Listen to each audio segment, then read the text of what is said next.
Good morning, everybody. My name is Thomas Feiss, and I'm going to present our research concerning the long-term history of Quercus versus Fagus forests of European temperate plain based on soil charcoal analysis. We study the forest evolution of the Lorraine Plateau since the end of the last glaciation. The subject of this project is to assess the resilience and the resistance capacities of the forest ecosystem and the key forest tree species such as Fagus sylvatica, considered as climax tree species, and Quercus, locally dominant, mainly compared to the anthropogenic disturbances. The purpose is the reconstruction of the forest evolution considering the soil conditions and the human impact, particularly the past forest management and the past land use, by the approaches of paleoecology and historical ecology. Beforehand, let's define the Lorraine Plateau, which is represented on this map. The yellow dots are our study sites. The Lorraine Plateau is a natural area localized in the northeast of France with an afforestation rate of 26%, mostly forest of root production. The dominant tree species are Quercus robur and Petraea and Fagus sylvatica. The Lorraine Plateau is a plain landscape pedologically characterized by a calcareous clay recoved by loam from a few centimeters to several meters deep. The depth of the clay influence the soil-water regime and impact the species diversity and spatial distribution. Quercus and Fagus are impacted this way. The soil characteristics, and particularly the depth of hydromorphic level, is a key factor in our study. You can see on these pictures that we classify the forest soil in two types according to the depth of the hydromorphic level. At the left, the draining soil with an hydromorphic level deeper than 30 cm depth, and at the right, the hydromorphic soil with an hydromorphic level until 30 cm depth. Now let's turn to the state-of-the-art section about the evolution of the Lorraine Plateau forest and the Quercus-Fagus dynamic. Palynological papers have shown that Quercus and Fagus are present in Lorraine Plateau since the 6th century and that there would be a dynamic of competition between the two taxa. Let's take a look at the data from the historical written sources. The concept of Fagus hunting appears in archives. Fagus was in the bottom of the forest species selection and considered like a deadwood, and so systematically cut by foresters and people. However, Quercus were used for many reasons.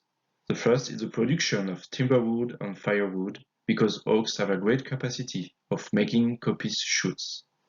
Quercus was a lot more attractive tree than others, such as Fagus. Concerning the current research, it appears that Fagus had the potential to become a key species of the climax forest stage in most early natural or nearly natural forests in Central and Eastern Europe plains. Fagus is the forestry species with the highest potential for natural regeneration. Fagus has also an advantage in seed germination and growth because it's a shade-tolerant species with dryad capacities. So many advantages for Fagus, which explain the Quercus decline in forest regeneration. Moreover, since the 19th century, the change of forest management, less disruptions and less interventions, corresponding to a more natural management. All this accentuates this trend. To explain the presence of Quercus until now, ecologists talk about a forest pasture system, that is to say grazing and wood cutting during the last century. This system is in favor of Quercus by an open forest and many disruptions. But currently, the foresters note that Fagus regeneration settle under mature Quercus. Consequently, it's very difficult to regenerate Quercus forest. Like it's the case in Central and Eastern Europe, Fagus is probably the climatic species of the region. All this data lead us to the main questions for the project. The first is the status of Fagus. Is Fagus the potential natural species of the Lorraine Plateau? Have we traces of it in the soil archives, and how old these traces are they? Next question, from how long has Quercus substituted Fagus?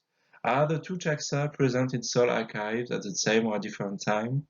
The third question is about the real past human impact on the dominant trees of the forest.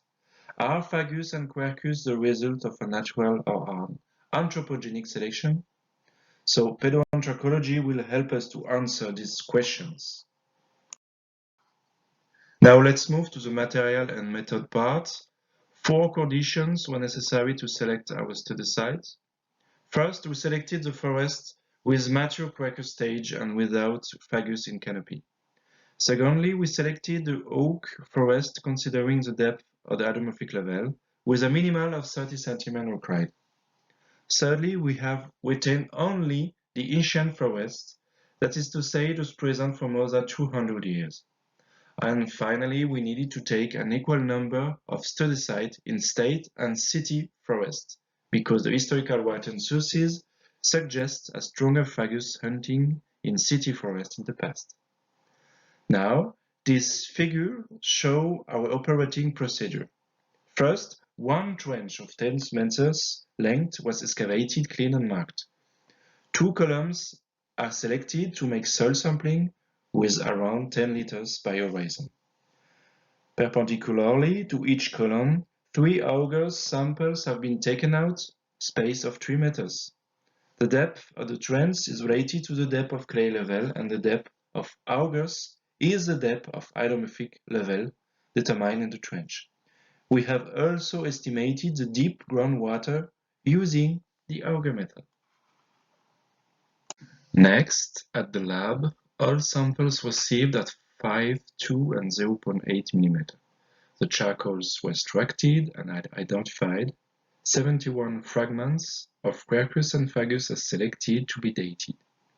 On these pictures, 4 examples of identified taxa from the soil archive of the Lorraine Plateau with Betula, Fagus, Quercus, and the only coniferous tree species, Pinus sylvestris.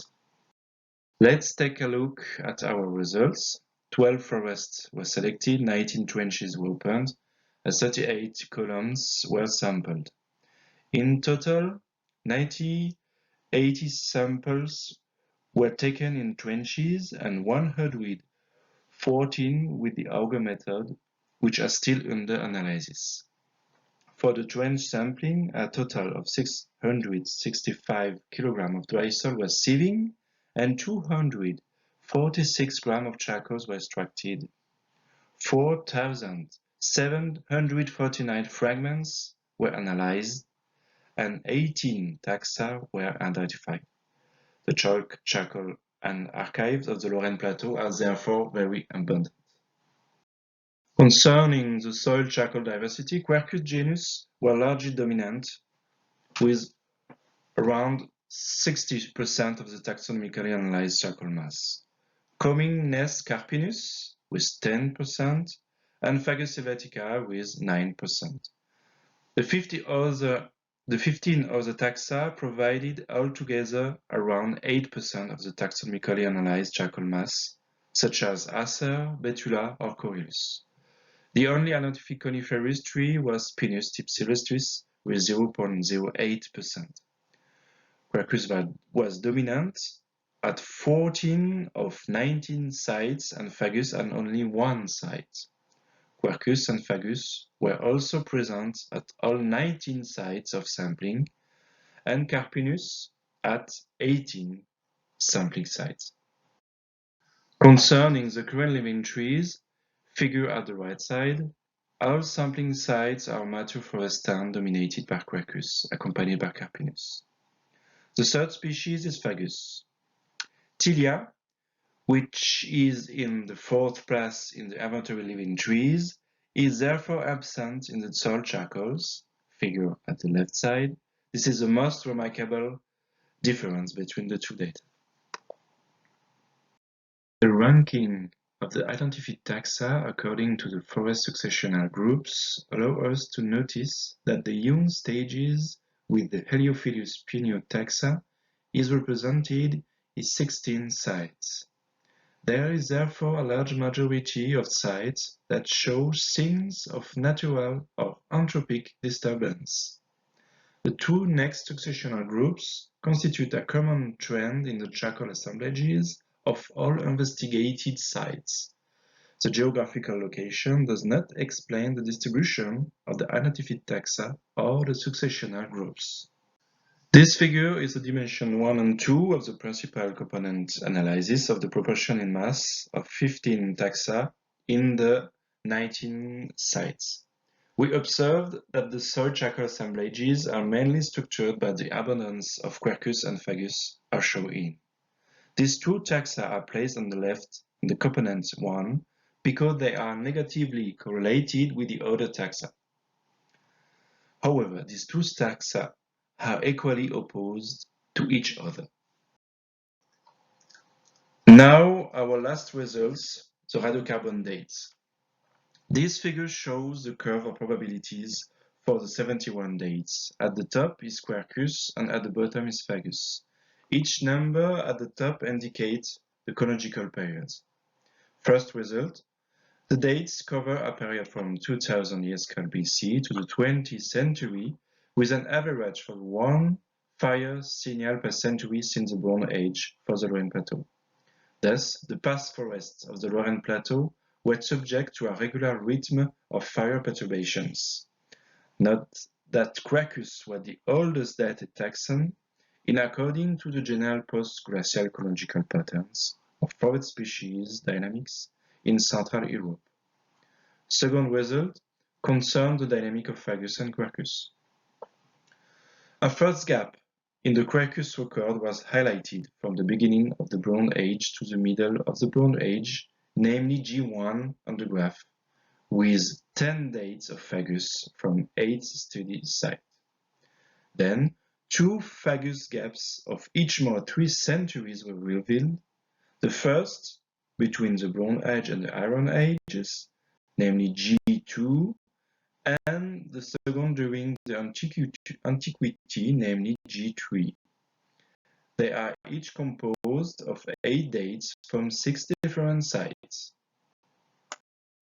These gaps are more visible on this figure, which indicates the position of the mode for each radiocarbon dates with Quercus on the top and Fagus at the bottom. The presence of Fagus in 8 different geographical locations during the Bronze Age corresponds in the literature to a significant increase in Fagus pollens, which tend to exceed those of Quercus. The gap 1 corresponds at the replacement of Quercus by Fagus in link with a natural dynamic of forest evolution.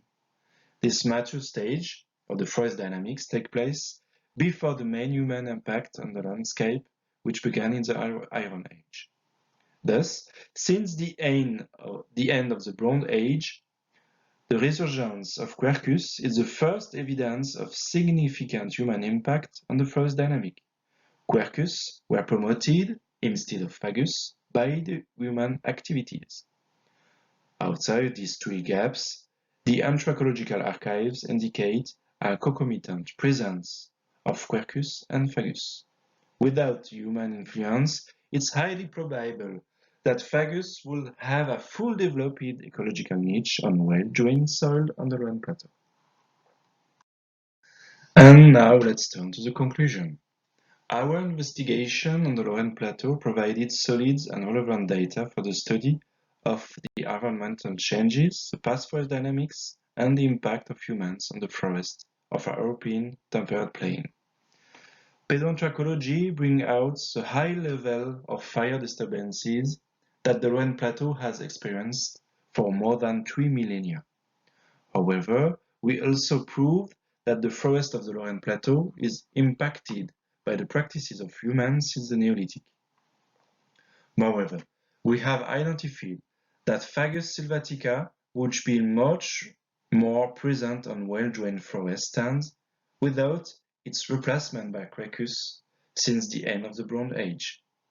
This phenomenon is detected in our data earlier than the literature has suggested.